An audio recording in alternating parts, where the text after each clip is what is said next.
ಇನ್ನು ಬೆಂಗಳೂರಿನಲ್ಲಿ ಐಪಿಎಲ್ ಅಭಿಮಾನಿಗಳಿಗೆ ಗುಡ್ ನ್ಯೂಸ್ ಸಿಕ್ಕಿದೆ. ಎಂ ಚಿನ್ನಸ್ವಾಮಿ ಮೈದಾನದಲ್ಲಿ ಐಪಿಎಲ್ ಪಂದ್ಯಗಳು ನಡೆಸಲು ಹಲವು ಷರತ್ತುಗಳನ್ನ ವಿಧಿಸಲಾಗಿದೆ. ಕರ್ನಾಟಕ ರಾಜ್ಯ ಕ್ರಿಕೆಟ್ ಸಂಸ್ಥೆಗೆ ಬೆಂಗಳೂರು ಪೊಲೀಸರು 17 ಅಂಶಗಳ ಮಾರ್ಗಸೂಚಿಗಳನ್ನ ಕೊಟ್ಟಿದ್ದಾರೆ. ಈ ಮಾರ್ಗಸೂಚಿಗಳನ್ನ ಪಾಲಿಸಿದ್ದಲ್ಲಿ ಕ್ರಿಕೆಟ್ ಪಂದ್ಯಗಳನ್ನ ಆಯೋಜಿಸಬೇಕು ಅಂತ ಗ್ರೀನ್ ಸಿಗ್ನಲ್ ಅನ್ನ ಕೊಡಲಾಗಿದೆ.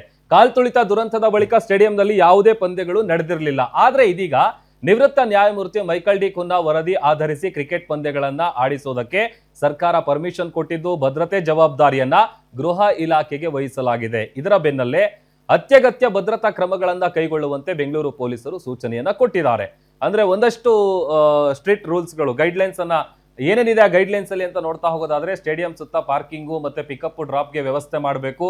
ಸ್ಟೇಡಿಯಂ ಅಲ್ಲಿ ಎಂಟ್ರಿ ಏನಿರುತ್ತೆ ಆ ಎಂಟ್ರಿ ಆಗೋದಕ್ಕೆ ಅಲ್ಲಿ ಬರುವಂತ ಪ್ರೇಕ್ಷಕರಿಗೆ ಕ್ಯೂ ನಿಲ್ಲೋದಕ್ಕೆ ಪ್ರತ್ಯೇಕವಾದಂತ ವ್ಯವಸ್ಥೆ ಮಾಡಬೇಕು. ಆಮೇಲೆ ಈ ಚಿಕ್ಕ ಚಿಕ್ಕ ಗೇಟ್ಗಳೇನಿದೆ, ಮೊನ್ನೆ ದುರಂತ ನಡೆದಂತ ಸಂದರ್ಭದಲ್ಲಿ ಕಾಲ್ತುಳಿತ ಆಗಿದ್ದು ಇದೇ ಕಾರಣಕ್ಕೇನೆ. ಗೇಟ್ ಒಮ್ಮೆಲೆ ಓಪನ್ ಮಾಡಿದ್ರು, ಆ ಚಿಕ್ಕ ಗೇಟ್ ಅಲ್ಲಿ ಜಾಸ್ತಿ ಜನ ನುಗ್ಗಿದ್ರು, ಆಗ ಕಾಲ್ತುಳಿತ ಆಯ್ತು. ಹಾಗಾಗಿ ಆ ಕಿರಿದಾದ ಗೇಟ್ಗಳನ್ನ ದೊಡ್ಡದು ಮಾಡಿ ಎಂಟ್ರಿ ಎಕ್ಸಿಟ್ಗೆ ವ್ಯವಸ್ಥೆ ಮಾಡಬೇಕು.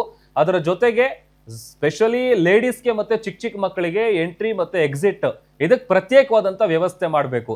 ಅದರ ಜೊತೆಗೆ ವೈದ್ಯಕೀಯ ಆಂಬ್ಯುಲೆನ್ಸ್ಗೆ ಪ್ರತ್ಯೇಕ ಮಾರ್ಗದ ವ್ಯವಸ್ಥೆಯನ್ನ ಮಾಡಬೇಕು. ಮೆಡಿಕಲ್ ಎಮರ್ಜೆನ್ಸಿ ತಂಡದ ವ್ಯವಸ್ಥೆ ಕೂಡ ಇರಬೇಕು.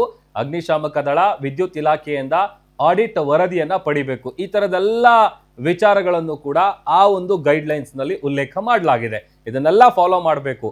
ಇಲ್ಲ ಅಂತ ಅಂದ್ರೆ ಮುಂದೆ ಮೊನ್ನೆ ಆಯ್ತಲ್ಲ ಆ ತರದ್ದೇ ಕಾಲ್ತುಳಿತ ಮತ್ತೆ ನಡಿಬಾರ್ದು ಅನ್ನುವಂಥ ನಿಟ್ಟಿನಲ್ಲಿ ಎಲ್ಲ ಏನೇನು ಅಗತ್ಯ ಕ್ರಮಗಳು ಬೇಕೋ ಅದನ್ನ ಈ ಗೈಡ್ಲೈನ್ಸ್ ನಲ್ಲಿ ಮೆನ್ಷನ್ ಮಾಡಿದ್ದಾರೆ.